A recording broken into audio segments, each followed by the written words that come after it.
Greetings, everyone. Pete Pardo here from Sea of Tranquility. Welcome to day 13 of albums that are 30 years old in 2023. We're going back to 1993.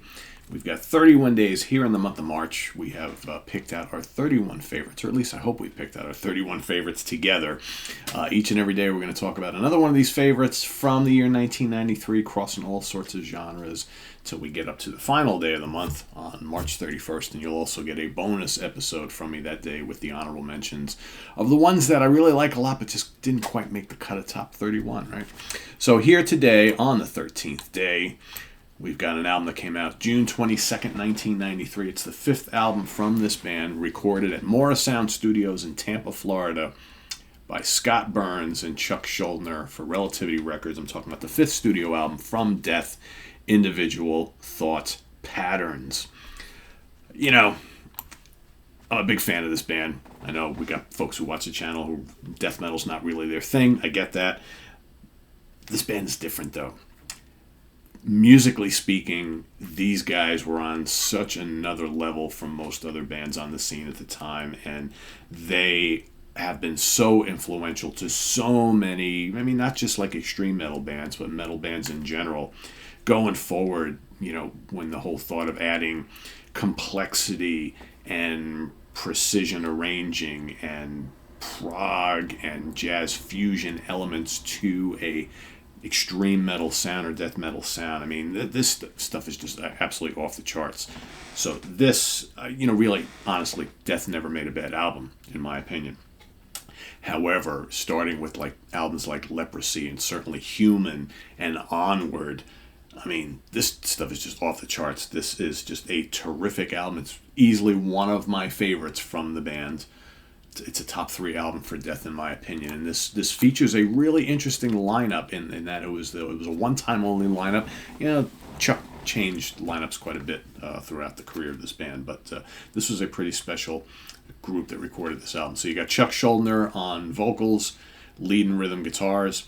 You got coming in from King Diamond's band, Andy LaRocque, right? Some people say Andy LaRocque on lead guitar. Steve DiGiorgio, the great Steve DiGiorgio on fretless bass. This would be his second and I believe last album for a bit with the band.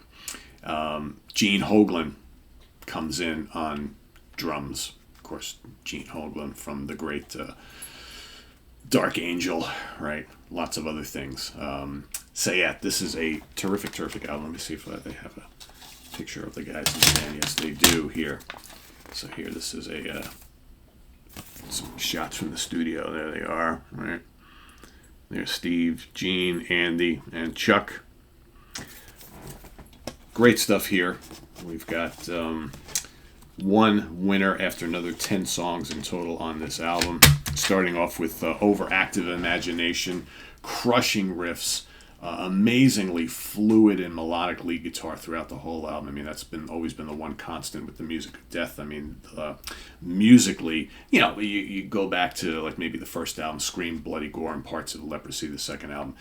Very brutal stuff. It's still kind of brutal, but man, it's just so well produced, and everything musically just makes perfect sense. It's like, it's heavy, yet it's meticulous. The drumming is off the charts. The wonderful fretless bass playing, it's just really good. DiGiorgio is just such a great player. And then, the crushing technical riffs, and then these blazing but very highly melodic guitar solos that draw from classic metal and prog and jazz fusion. Just absolutely amazing stuff. You got Inhuman Form, Jealousy is just absolutely ridiculous. You got these dueling guitars from Andy and Chuck. And, Andy, you wouldn't necessarily think of Andy doing music like this, right? Because the music of King Diamond is a bit different. But he was a really good choice here.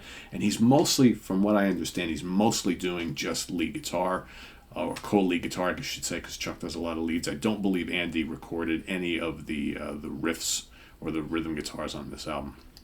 Get Trapped in a Corner, Nothing is Everything, another one. Mentally Blind, Kills, the title track, Kills, those weaving guitars in the beginning. These guys do a lot of really cool twin guitar stuff on this album.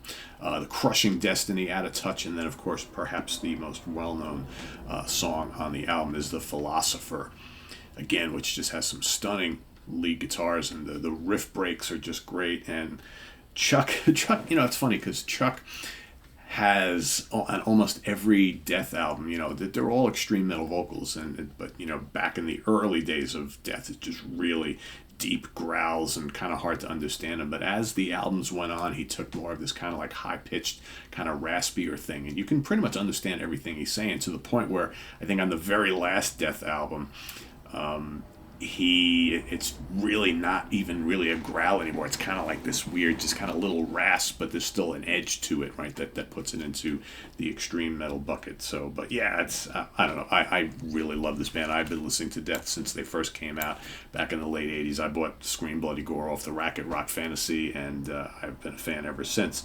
And yeah, it's funny because they were one of the first, right? There were a handful of bands that kind of you could call the first death metal bands, them and Possessed and Morbid Angel, right? There's a few more, right? But I never really totally got into death metal proper full time till probably I started listening to Opeth, which was over a bit past this stuff, right?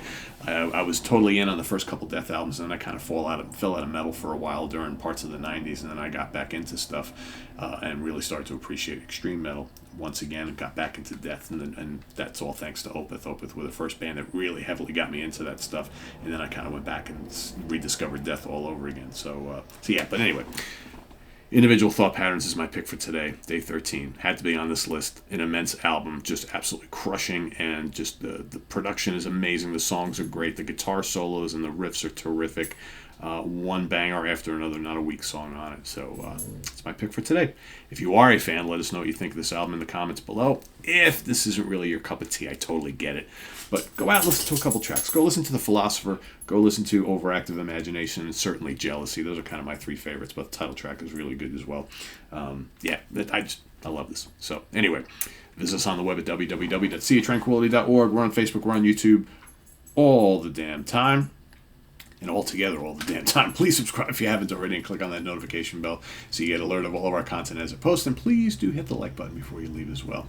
Thanks for watching, everybody. Please list your pick down below for day 13, and we'll see you tomorrow for another one. Day 14 will follow, but of course tonight we've got the Hudson Valley Squares and the Proxy crossover that's happening tonight. We'll have members, probably not everybody from both shows, but we'll have members from both shows on the Zoom tonight, where we'll be talking about heavy bands who did a prog album or two, and prog bands who did some heavy stuff. So that's kind of what we're doing. So stay tuned for that tonight. Join us, and we'll see you then. Till then, I'm Pete Pardo. Please subscribe if you haven't already, and click on that notification bell so you get alert of all of our content as it posts. And please do hit the like button before you leave. Thanks for watching. Link below to our Ko-Fi page for channel donations, as well as our merch page. So I thank you in advance for all that. And until later, I am Pete Pardo. Have a good one, everybody. Bye-bye.